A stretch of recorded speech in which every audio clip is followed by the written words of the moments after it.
What's going on, everybody? What's happening? Welcome back to the bullshit. I hope everyone's doing well out there. We're all hanging in there, right? That's all we can do in this life, is just hang in there.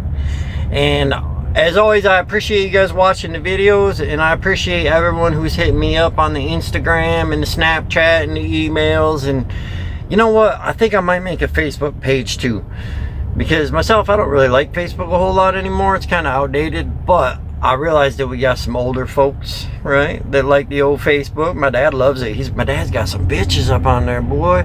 He's like 72. He's in there just chatting it up. I had his phone the other day trying to fix it for him, and he was like, bling, bling, bling, bling, bling.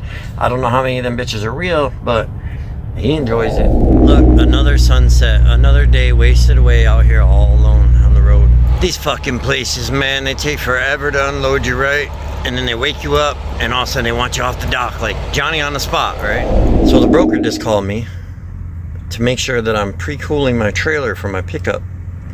I don't pick up for 14 fucking hours from now, and he wants me to start my trailer. So them new clearinghouse regulations went into effect, my friends. No more back row with the hookers and the blow. She's a done deal. You know, if you fail a drug test or alcohol testing while you're on duty, right, then now they pull your fucking CDL, and then you got to go through the proper reinstation fucking programs or whatever. But here's the deal: you got to retrain, you got to recertify, man. You got to get your CDL all over again. So that shit's done. That's by the wayside. I feel like I should probably elaborate on that a little bit more. So November 18, 2024 is when all this goes into effect. And it's kind of retroactive. So if you're already in a prohibited status right now, you got to complete the return to duty process before November 18th, or your CDL is el fucto, right? The return to duty status is basically you go in and get an evaluation with a DOT, substance abuse counselor or professional, right? And then you got to go through the substance abuse program, otherwise known as the SAP. You've heard that. You've seen the ads for the SAP drivers, right? And then you got to do a return to duty drug test, and then follow-up drug test, a minimum of 6 drug tests in 12 months. Now here's another thing with the whole deal, right? Even if you get cleared to return to duty, then it still stays on your clearinghouse. So the employers are still going to be able to see it even though you're cleared to go back to duty. And if you don't complete the return to duty process, it's going to show up in the system when the DOT or law enforcement officer runs your driver's license. It's going to show up that you're not cleared to be able to be driving. So if you're in another state and the scales and you get busted, you're done. Y'all see this bullshit with Walmart here? They'll give you $100,000 in a motherfucking green card because they need workers, right? Well, there's a little bit of a problem with that. I ran into that problem at the Home Depot, right? You go to the Home Depot. First of all, you remember back in the day, you can go to the Home Depot, and let's say you had a plumbing issue or some shit, right? You didn't even know what the hell you were doing, but it was all right because they had like skilled tradesmen that like retired or whatever, and now they're working at the Home Depot. So you go up there and you'd be like, dude, I got this Jimmy majigger and this other thing majigger over here and this bobber majigger and all these majiggers. And the dude would be like, oh, that's a PC valve 22182. And you're like, yeah, that's exactly what that is, right? And he'll hook you up with the shit, man. And you go home, you would fix the shit. Your wife would think you're awesome and she would put out. You know what I mean? That's how that shit went down. But now, you go to the Home Depot, and you're like, where's the leaf blowers? No, soy de Estados Unidos. Soy un gringo. What? How the fuck you in customer service at the fucking Home Depot? It's a true thing. This really happens. And you don't even know what the fuck I'm saying right now, dude. Well, that's definitely some bullshit or something there, right? Because I'll tell you what, if you pay me $100,000 fucking dollars, I'm gonna come work at Walmart, dude. I'm gonna be the best goddamn Walmart employee you ever saw. I'm gonna be stocking them shelves. I'm gonna be doing all sorts of shit. I'm gonna be like, hi, welcome to Walmart. Get your shit and get the fuck out. Yo, can y'all hear this song this dude's playing over here, man? Check it out. That's some Whitney Houston jamming, boy, at the truck stop. What's up? So I do think that my theory that I said previously is correct when I said that these larger, more established companies that have been around longer are gearing up to take on the freight from the companies that are going to go bankrupt here. Because I've seen billboards all over the country, you know what I mean, for larger companies. But when I came here, these guys had their billboard up. I didn't understand it at first because they had billboards all over, and right then, you know, it was like everything was slow, and I was trying to figure out, like, why the fuck are these guys hiring? Well, I just got back to the yard. They usually do have stuff sitting around here, but they have a whole shit ton, son, of brand new trailers and brand new trucks sitting here that like just got delivered. They're not even lettered up yet. I mean, think about it. You're hiring drivers, you're buying new equipment, you've been around for 60 some years. They know what's going down. So y'all want to know a boring little fact? You know why those tree service trucks put their buckets way up in the air like that when they park? Because that's where their chainsaws and shit are. Keep people from stealing them. Well, I suppose we ought to talk about some trucking shit a little bit more, huh? Being this is a trucking channel, right? I think this is a good thing to see here in this article. Driver gets awarded $30,000 in back pay and damages because he refused to haul a oversized load without a permit and a safety escort. So it's good to see that the drivers are winning against that bullshit, right? Because you know, you go out there and you pull that shit and then you get in trouble, they're gonna throw you under the bus and say that it was your fault, right? This right here is what happens to you when you're a trucker, man. This is what I looked like when I first started trucking. This was after 5 years, 10 years, 15 years. All right, bear with me, man. I just discovered Snapchat. Well, I could be a little shit if I wanted to be, right? Let me explain that, right? In my experience with YouTube, the best way to make money doing YouTube trucker channels is driver referral bonuses, right? Which I used to do in the past, right? And I made some money off of those, but I don't do them anymore, and I'll tell you why. Because the companies end up screwing you later. They hide that the drivers came because of you, and they stop paying you. And then, like at MGT, I had drivers that would be like messaging me and be like, man, they ain't making me no money here and all this bullshit. They give me a shitty truck.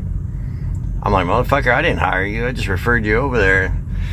Which ultimately I found out later is like because that person sucked is why they didn't make the money. Because I was just talking to a couple people just this week that work at MDT and they're making that money, you know. So if you can't do it, you can't do it. But that's one of the reasons I don't do it. But to get to the point, here's what I'm saying is this company I'm working at right here runs basically the same loads and the same customer freight that the company I worked for a little while back, right? So I see their drivers all the time. And here's the deal. This company pays 12 to 15 cents more a mile. Yeah, 12 to 15 cents more. If you're not a trucker, that's a lot more a mile. The trucks at the other company are governed at 66. These are at 71. That company has driver-facing cameras. This one don't. So on and so on. There's a few different things there, right? So obviously I could go up to the drivers and be like, hey, what's going on, you know, because this place is hiring like a motherfucker, you know, and probably get some of the drivers to switch over, and then I would get my referral bonuses, wouldn't I? Right? But I don't roll like that. And kind of the reason that the companies are like that is because the dude who owns the other company, he wants to get like super rich and be like a pimp, or he thinks he is or something, right? But the people who own this company are okay with just being kind of rich. You know what I'm saying? It's all about greed, man. It's all about greed. And, you know, speaking of that, let's do a little history thing, huh? Want to do a little history thing? Why not? What the fuck? So, speaking of the greed, right? Y'all probably heard of Carnegie, right? He worked for Vanderbilt doing the railroads, and Carnegie got tasked with building this bridge across the Mississippi because it sounds stupid, but that was kind of a hard thing for him back then to cross that river, right? And it fucked up the whole railroad system, so Carnegie couldn't do it with wood or iron because it wasn't strong enough, because the bridge was too long and all that bullshit. So Carnegie came across this little product called steel, which sounds stupid now, but they weren't using it a whole lot then. And he ended up building the bridge out of steel. A lot more to the story, but it worked, connected the country. It was kind of a big thing. Well, then he realized, like, hey, wow, there's a market for all this shit. So he's the one that actually got all the steel mills up and going. That's how he made all of his money, and that's how he got big. There's a lot to it. A lot more to it. There's Vanderbilt and all that bullshit. But, like, this other dude, Henry Frick, worked for Carnegie. And basically, this is where it goes into the greed. I'll just jump right to the point, right? Get to the fucking point, driver, right? So there was this dam in Johnstown, and the people were already worried about the dam because it was kind of weak and they were afraid it was going to break. But Henry Frick, you know, he didn't want to restructure it or make it stronger because he was kind of a dink, right? And then not only that, but he went out and bought this big ass horse carriage, right? Sound familiar? You know, you're going to be a greedy asshole, you got to have the biggest ride on the road, right?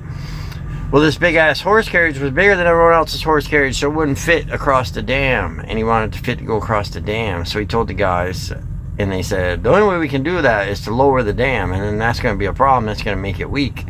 And of course the prick was like, do it, right? So they did it, and his gay ass buggy fit across there, right? His carriage. Well, what ended up happening is the dam fucking broke, and it flooded out Johnstown. And it was kind of a big thing because up until September 11th, it was the largest man-made disaster in the United States. It killed thousands of people. They were still finding bodies like years later, some of them like 350 miles away. So you get the point, right? It's all about that fucking greed. Now, Carnegie wasn't a greedy dude. He actually did a bunch of good shit. But that other dude, oh, look at the ray of smoke, man. Oh, fuck. Damn, boy. Too bad I ain't some of that sticky green smoke, huh? Be a hot box in this fucking truck. Oh, that'd be fun, wouldn't it? Anyway, check out this fucking text, man, from the broker, dude, to give you just a little bit of an idea how fucking dumb these dipshits are. I did my text update, right? It says, Upper Sandusky, Ohio, 38 degrees, on schedule for delivery, right? That means I'm in Upper Sandusky, Ohio, my reefer's at 38 degrees, and I'm all set to make my fucking delivery. Look at that right after it. Thank you, good to go to be on site at 23:30. Didn't I just fucking say I'm on schedule to make my delivery? Duh. And then it fucking goes on and on with stupid shit. But what, where is it? Here, right here. I text them back. Load is delivered. No issues. Checkout time, 3:15. Thank you. Clean bills? Question mark. Didn't I put no fucking issues? I feel as if one of these times I got drunk and I like warped off into another planet or something. Because it's just, I don't feel right on this earth here anymore, man. I pull in this TA, it's late night, right? No spots. Came down, checked in, doing the cruise, you know what I'm saying? Drivers doing that fucking cruise around the lot. And then I found this spot, and I back into it. Well, this fella over here, across here, comes and he's starting to back into the other spot. So I think to myself, I'm like, God damn, did I miss a spot? Like, I don't remember seeing that spot open. And I start, you know, doing my logbook and shit, and all of a sudden I hear crunch, crunch, crunch, brrr, fucking horn blasting. That stupid motherfucker, man. Jesus. He just backed straight into a goddamn bobtail that was parked in the fucking spot. You know? Like, what the fuck, dude? You didn't look in the hole? Like, you didn't see that bobtail? So, if you remember me in the last video, I said about those Laredo runs that paid like $22,000 and shit like that. You know, they'd be sneaking some shit up in your trailer, you feel me, right? And I said I would explain that whole thing, how I got hooked up with those folks. Well, sit back and relax. I'm going to explain this to you, and it might take a minute. So I was living down off the Lakeshore community there, as I said before, off of my little too expensive motherfucking apartment, partying like a rock star and all that shit after my divorce, right? And I had my bars. I had my Richie Rich bar, I had my Northside bar, I had the gay bar. Well, I'm sitting in the Richie Rich bar one night, and there's this fella in there, and he's getting his drink on, right? Well, he gets a little too drunk, and I'm one of those people that gets a little too drunk sometimes. So when I see someone else doing that, and I try to intercede and, like, you know, help them out a little bit before they do some stupid shit if I can. And he's sitting over there. Now, mind you, to set it up, he's got real nice clothes on, real expensive watch. He's got, like, I believe it was a Bentley or something like that sitting out in the parking lot. And mind you, he's like the only black dude in this bar, the one that we're at right now, right? And he's all fucked up, and he's like, "Oh, fuck all you motherfuckers! I'm the biggest fucking cocaine dealer in this whole side of the state. And if you get your cocaine, you get that shit from me, bitches." And you know, he's going down one of them roads, and I'm going like, "Whoa, what the fuck's up with this guy?" You know, I'm trying to mind my own business and everything. I'm like, man, I gotta help this dude out. So I go over there and I'm like, hey man, my name's Dustin, how you doing? I introduce myself and all that nonsense. And at first he wasn't, you know, too approachable, but he became more approachable after we had a few drinks.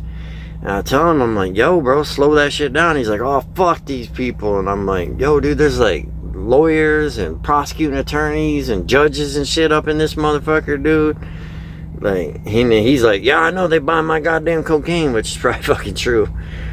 And I'm like, I don't know, dude, chill it out, right? So I talk him into going down to the beach with me, the little spot down there where people party and all that shit. I'm like, dude, there's bitches down at the beach, yo. And he does that. We go on about the night. I go back to my apartment, I sleep it off, I don't think shit about it. I get a text from him. He's like, hey man, this is so-and-so. I appreciate what you did last night. You know, I want to, I'd like to take you out, buy you a few drinks and some dinner and shit and talk to you. So I'm like, all right, I'll be back next Saturday. I'm down with somebody to drink with, you know, and all that shit. So I meet up with him. He's got another fella with him. We're hanging out, we're having some drinks and shit. And then the topic comes up. So you're a truck driver, huh? Where do you run? All this shit, right? And he goes down that road. We got loads coming out of Laredo. No, don't fuck with that shit. You know what I mean? That shit ain't worth it, dude. Like, it ain't worth the prison time for the amount of money you're making. And you're about to get caught eventually. Or you could get killed picking up the loads. There's all kinds of variables on that shit. Maybe the load gets hijacked and they think you did it. You know, it's a bad thing to get involved with, a scary thing to get involved with. So I said fuck no on all that. But I ended up remaining friends with these fellas for about 5 years, right? And I had a lot of good times with them. You know, I go down the hood, because Muskegon Heights is actually the hood. You know, it's just as bad as Detroit down there. And I go down there and hang out with them and grill out and everything, and they're just fun because black people are funny as fuck, you know, and all that shit. They always called me the porch honky because every time they came over I was always sitting on my porch drinking and shit.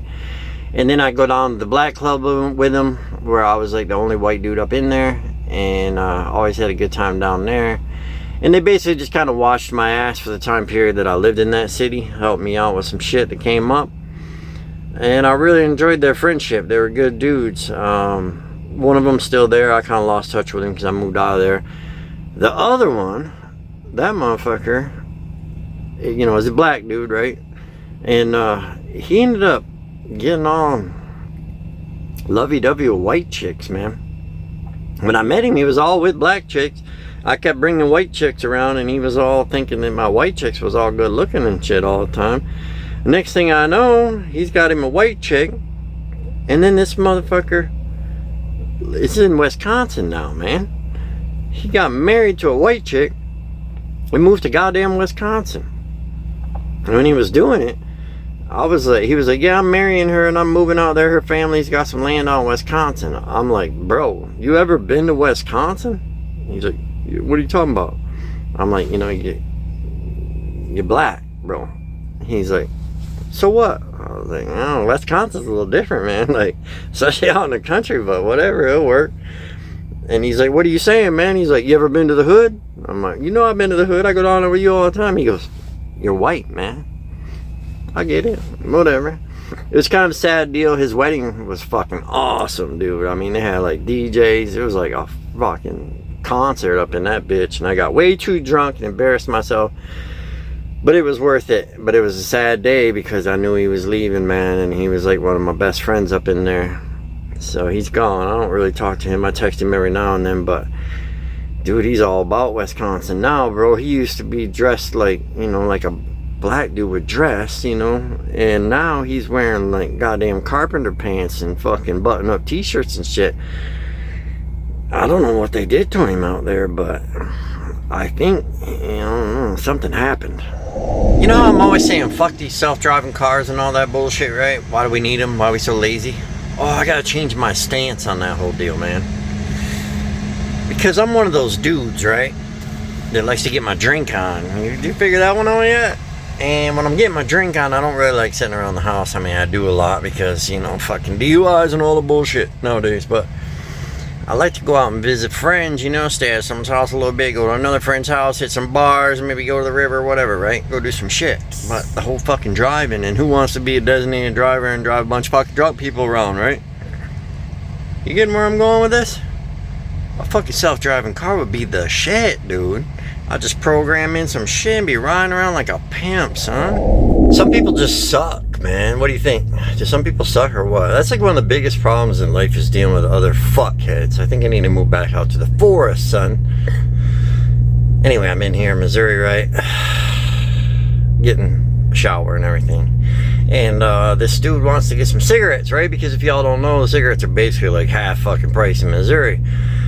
Well, they have a limit in Missouri. You can only get 3 cartons at a time. Now, if you're fucking smart, you can just walk out the door, walk right back in and get 3 more fucking cartons. Duh. Done it before. But the dude, he wants more than 3 cartons. And she's like, no, you're not getting more than 3 cartons. Look at the sign. We have a 3 carton limit. He looks at her, he goes, that's racist. You're being racist. God damn with this racist shit. How the fuck is that racist, dude? You got a fucking limit, you fucking nincompoop. But anyway, you know, you're never too old to have some little immature fun, because me and 2 other drivers are meeting here, you know, to swap trailers. So of course, once we get swapped, we got to get a hold of dispatch to find out what our next assignment is, right? Our next mission, son. So we all put the text in our phone, and then we get ready, and we go 1, 2, 3, send. Right, and then he responds, and then we got more questions, you know, about stuff. So 1, 2, 3, send. And then the dispatcher messages back and says, knock that shit off. Isn't it rather sad how we get treated as truck drivers? Well, people in general. It's not just trucking, but this is a trucking channel, right? So, like, I'm doing hurricane relief relays. I'm not running in there to the disaster zones, you know, for those 2 hurricanes, on account of the fact I already done my motherfucking relay times back in the day, man. So I'm doing, or my disaster times back in the day, so I'm just relaying loads to other drivers who are going in. So props to y'all. I appreciate that, you know, we all appreciate that, right? But here's the deal, man. You know, I've been out going on 3 weeks right now. I thought I was going home, but they want me to go do more. All right, I'm gonna do it. I don't want to. I'm gonna do it though. And we get treated like shit when nobody needs us. Like, you know, we ain't getting no miles, we're sitting around, so on and so on, right? We get treated like shit. But like when motherfucking COVID hit, you know, I'll be honest with you, I went home and I was like, fuck that, I ain't going back out, dude. I had a bunch of money in the bank. I wanted to party. I wanted to get some stimulus money or whatnot and all that bullshit. All my friends be fucking sitting around getting paid while I'm out working. And I decided, you know, I'm kind of similar to a first responder in a way, right? If we stop trucking, that's a fucking problem. And we see what happens. So I got my ass up and I went. And I ran my ass off during COVID. But I'm not gonna lie, I actually made a lot of fucking money, man. Got a lot of miles, and then we got those bonus checks and all that bullshit. So hey, you know, I got mine, right?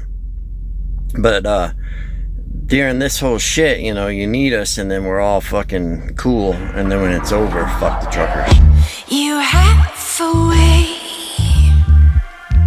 of making me sweat when you walk in the room. My heart skips a beat.